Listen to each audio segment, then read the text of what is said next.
All right, my friend, you clicked on this video because you're currently building a product or your next offer in stealth. It could be an MVP, you could be validating it, you could still be going through the research phase. But the problem in 2025 onwards is that everybody and their grandma is screaming, post content, build in public, go hard on your personal brand. But there is an asterisk.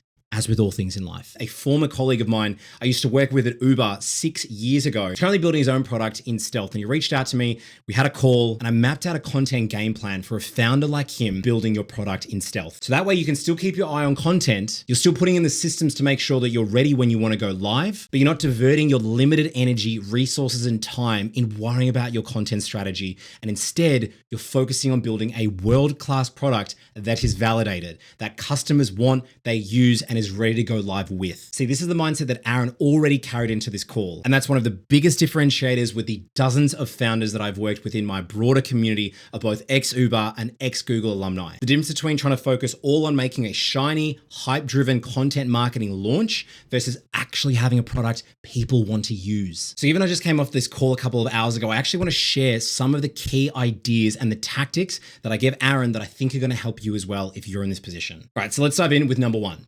The biggest elephant in the room is that when you go to market with a product that no one has heard about, guess what? No one cares, no one likes it, or no one trusts it. This is where we need to work smarter, not harder, to bridge the gap of trust or the lack thereof. And you're gonna do this by leveraging social proof. Where to get social proof when you haven't even gone live yet? Well, if you are putting this through a phase of beta or pilot testing, it's actually going to be your first ever users, the evangelists, the early adopters, those who are willing to put their hand up with a half-cooked MVP product who are going to be helping you testing, iterating, validating, and getting it ready to go live. Now, this is especially important if you as the founder are not the actual avatar. That is, you don't share the same background, demographics, or psychographics. If you suddenly show up starting to promote your product, not only is the product unfamiliar to them, but they also don't know who you are and they don't have a reason to trust you because you don't look like them. And in a period in which trust is at an all-time low and skepticism is at an all-time high, the most valuable marketing asset is going to be the stories and the experiences of your early users. So when Aaron asked me in a practical sense, how would he go about capturing these testimonials?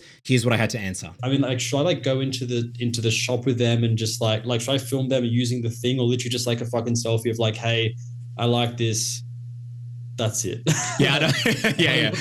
It's like what's the sort of like direction? You then just like reach out and just, John, it's a phone call, it's a DM, you walk into the studio, whatever, and you just say, hey, John, as you probably know, like we've been stoked that you've been using the app and you've been getting a lot of value from it. Like we want to get more, like we'd love to have more like you and we want to spread the word. And we were wondering like, would you be open to sharing just like really low key, like just 30 seconds on camera, just sharing your experience. I could even film just a little bit of you doing your thing, like but literally come in with your iPhone. The fucking iPhone. Dude, you got an iPhone? Exactly. As long as it's made in the last 10 years, you're rocking. And just be like, dude, like, could I literally just come in one day? Or even like if you come in on that day or organize it, just be like, I just want 30 seconds of you, 60 seconds just riffing. Where were you before you use the app? What did you love about the app? What does your life look like now? Really simple. Before, during, after. And then you just get them to share it. And then, yeah, man, you just come in with an iPhone, be like, hey, like, can I just be a bit of a fly on the wall? Like, imagine like I'm not here. Can I just get you like filming some of your clients? Don't worry, I won't get their faces. I'll respect their confidentiality. I just want some kind of like lifestyle stuff. And then the A-roll is like literally them talking. And it's going to be these little like, I can see in my mind, you'll have these quick little 15, 30 second clips that are cut downs. You've just kept it fucking lean, got the best of what they had to say. And you just, every 5 seconds, you just jump to a clip of them doing some B-roll stuff and jump back to a clip of them talking. In an era when we've been inundated with high-end production content as well as now AI-generated content, you want to find that middle ground that helps people actually say, that feels real. And if you want to get my simple testimonial outline that I have personally used and shared with dozens of founders when collecting customer testimonials, head to the link in the description. All you need to do is enter your email. I'll send it across to you straight away and you can start using this outline immediately, whether it's for existing customers, past customers, or future customers. You're welcome. Number 2, the next problem that Aaron shared with me was wondering what are the first 9 or 90 posts going to be on an empty account for the business. Like to run these ads, like I'll obviously need to have like the business will need to set up its own Instagram page as well, right? Yeah, you got it. Yeah, definitely. And grab the handle if you haven't already, like mission after this call.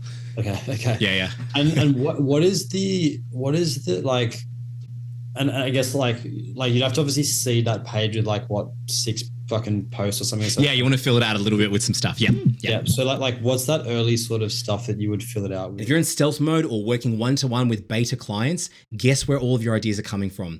real customers, real users, their favorite parts of the program or the software or the app that you've developed. What features stood out the most and why? Yeah, just like as we're kind of going through the Yeah. pilot, make sure we get that content as well. 100%. Yeah. Okay, cool. Yeah, cool. a lot of, if anything, man, if I can take a lot of pressure off you right now, because I think you're in a really good position. You've dialed in your avatar, you've got beta users so well. Actually, the majority of your content is going to come from all the conversations. You get on Zoom calls at any point, so you get customer feedback and you hear their pain points. If possible, record, take notes of it, dump it in a Notion doc or Google document. When you hear people say, dude, I love this feature, ding, that's a really good bit of validation that we could eventually use in content. Okay. Or when someone says, dude, like I used to do this for 10 hours a week, or I spent $100 on my sister being a VA, those little pain points, that's all copy and angles you can eventually take in content in the future. All I'll ask that a lot of founders don't do early on is like just have like a dirty raw document. It doesn't have to be pretty, doesn't have to be optimized, of just statements, verbatim pain points, breakthroughs, things I love about the app. Those are going to be your hooks and your angles and the inspiration that when in 2-3 months, you look at me, you're like, oh, Mamba, I don't know what to make. I'm like, dude, go back to that document. That's actually your content strategy for the next 90 days. And we're just going to practice all of these hooks.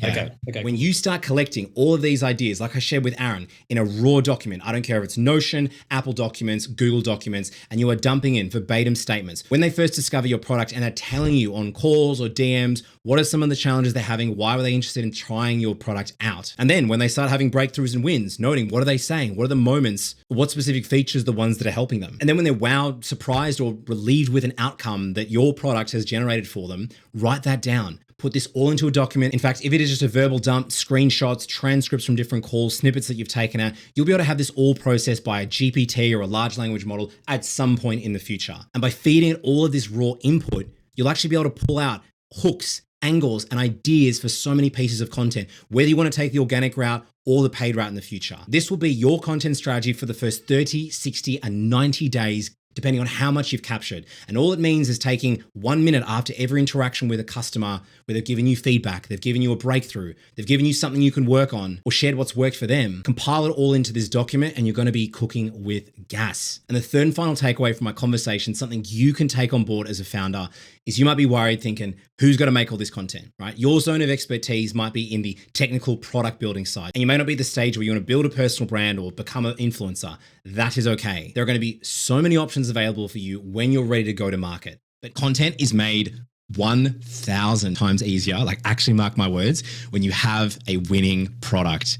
It like trying to put lipstick on a pig and give you the most spruced up, sexy content, driving to a shit landing page with confusing messaging, a bad offer and a bad product, it's just not going to be there. So actually, I would actually say, man, I don't even want to distract you. Maybe let's have a chat in like 2 months or time when you've like got that early validation. But the more testimonials you can bank, the better you iterate your product in the next 2 months, the more you get real customer testimonials, real feedback. It iterates really rapidly and quickly in the next 2 months. So maybe you're in stealth and testing mode. You and your brother are probably busy like doing the back end stuff. You don't want to be an influencer part time. So maybe you pay or go on some like retainer agreement with like someone who either is in this space or is kind of one of your beta clients who you're going to be like testing with in the next few months. And then you just stalk all their socials, see which one is actually somewhat decent at content and be like, hey, you actually represent our ideal avatar. Would you be interested in like punching out content on our official channel? And then they're just kind of like the unofficial face of it. Your content, your marketing engine is going to be made infinitely easier when you have a product that people love, that people rave about, that is creating that kind of organic flywheel where people use it, love it, feel like evangelizing or sharing about it, and then you attract more people of the same nature. That's how you're going to build your first 1,000 true fans, those early adopters that swear by your product. Then as Seth Godin coins them, sneezers, they are the ones that have a natural propensity to just want to share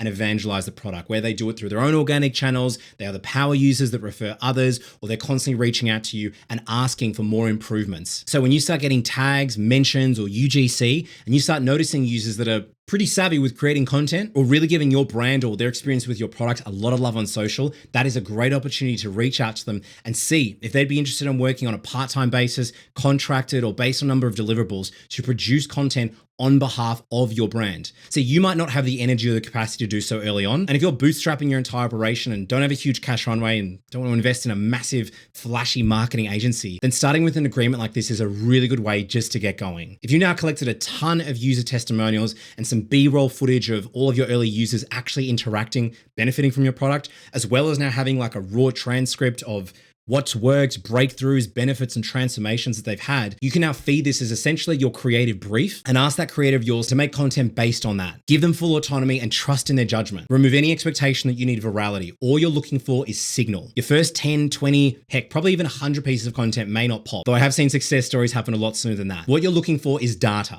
As soon as you start seeing what content really hits, what messaging, angles, and hooks are working, those are the ones you can double down on. Not only just remaking them on your organic strategy, but if you're running paid ads, you can now put paid ads behind the best performing organic content already being validated in your organic ecosystem. The best thing you can do is to make data-informed decisions based on content and hooks and angles that have been sourced from your actual customers, and then when put into content, is then validated organically by the algorithms with the messaging that's hitting, the messaging that's landing. So my friend, if you're in stealth mode, do not let content distract you and take you off the main thing, which is getting product market fit. Instead, build alongside your product as you are going. Capture what your early customers or users are saying, turn their successes and transformations into social proof, and then launch with the confidence that your product does exactly what it says it does. And if you want to get your hands on a story-driven testimonial outline, one that I have used countless number of times and shared with dozens of founders that are looking at capturing user testimonials or customer testimonials, head to the link in the description. It's free. I'll send it across your way straight away, and hope it serves you and the success of your product launch